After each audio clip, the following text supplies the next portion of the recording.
Have you ever seen a team receive 3 yellow cards, spend huge periods of the match playing with just 14 men, and still win by 17 points? That's exactly what the All Blacks managed in Cape Town, defeating the Stormers 38-21. But if you only looked at the scoreboard, you'd think this was a comfortable victory. The reality was completely different. It was messy, frustrating, and at times incredibly difficult to watch. Yet when the final whistle blew, New Zealand had done enough to get the job done. For me, this wasn't the polished performance many fans were expecting it to be.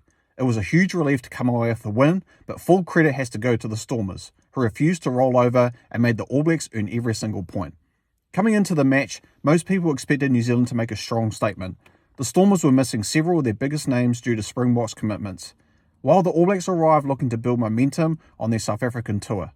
On paper, the visitors looked too strong, but rugby isn't played on paper, and from the opening exchanges, it was obvious this wasn't going to be a one-sided contest many had predicted. Instead of flowing attacking rugby, the game quickly became a stop-start battle.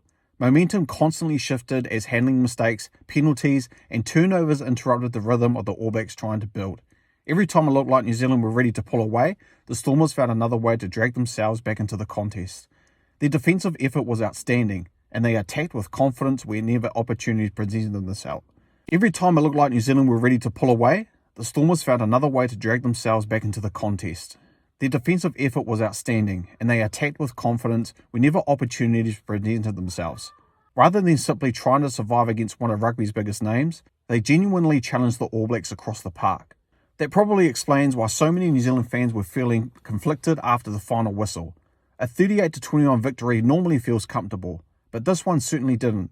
There were moments where the All Blacks looked dangerous with ball in hand, but there were just so many moments where simple mistakes handed momentum back to the opposition.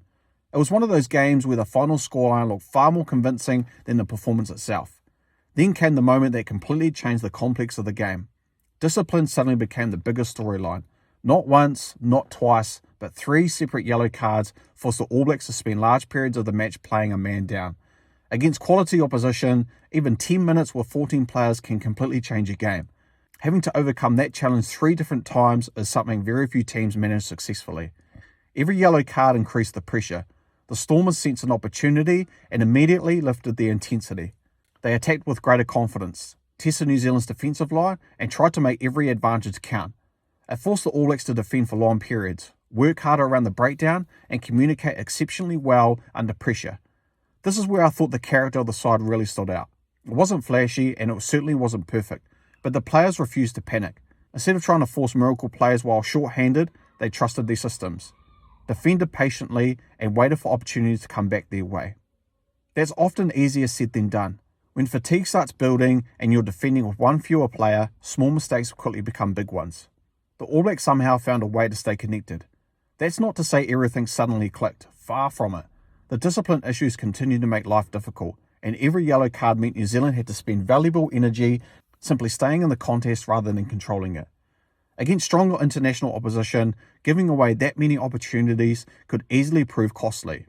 It's an area that no doubt will receive plenty of attention from the coaching staff, because repeatedly asking your defensive line to survive under that kind of pressure isn't a recipe for long-term success.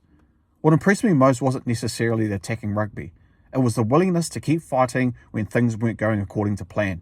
Every time momentum threatened to swing completely towards the Stormers, someone stepped up with an important tackle, a turnover, or a piece of composure that settled their side down.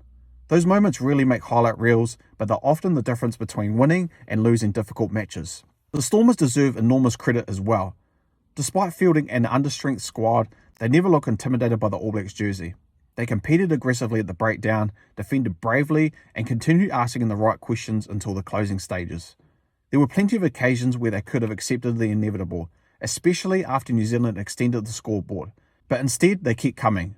That's exactly why this ended up being such a valuable contest for the All Blacks. They weren't allowed to coast. Every point had to be earned.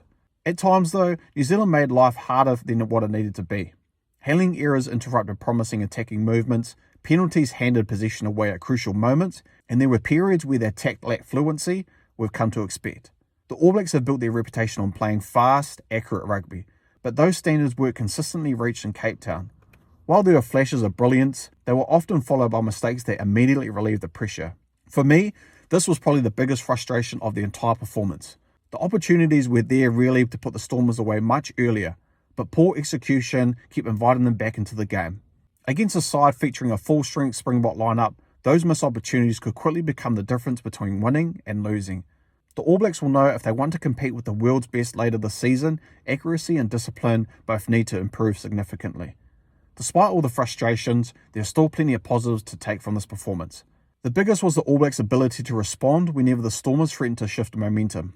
Every time the home side looked getting back into the contest, New Zealand found another way to score or regain control.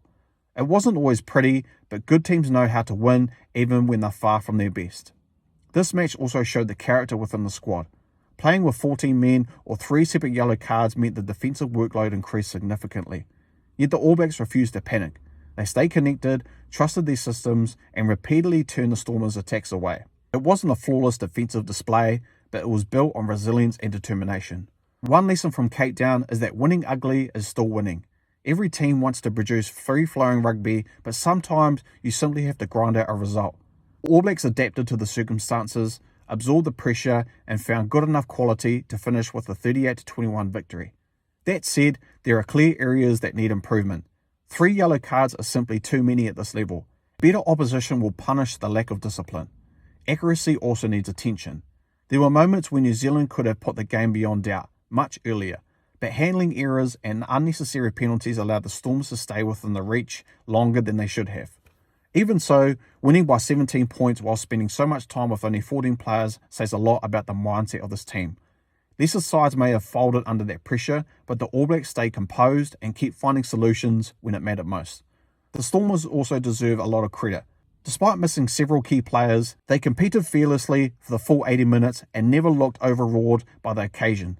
Their physicality, defence and determination turned what many expected to be a comfortable All Blacks victory into a genuine contest. For me, that's the biggest takeaway. Yes, it was a frustrating performance and there are plenty to improve on, but it was also a huge relief to see the All Blacks overcome 3 yellow cards and still come away with a convincing 38-21 win. Sometimes a scratchy victory teaches you far more than an easy one could, and this match highlighted the resilience and character that remains at the heart of this team. Now I'd love to hear your thoughts. Were you encouraged by the All Blacks' resilience, or are you more concerned about the discipline and mistakes? Let me know in the comments below.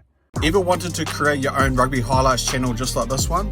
With my course, the YouTube Creator Toolkit, I show you exactly how I do it, from the tools I use to the templates I built. You get everything. Just copy, paste, and start creating. Learn how to grow your channel, keep viewers hooked, and turn views into income. Click the link in the description below to learn more and start your channel today. Now back to the video. And if you enjoyed this video, make sure to like, share and subscribe for more content just like this. Thanks for watching guys, and I'll see you next time. Peace!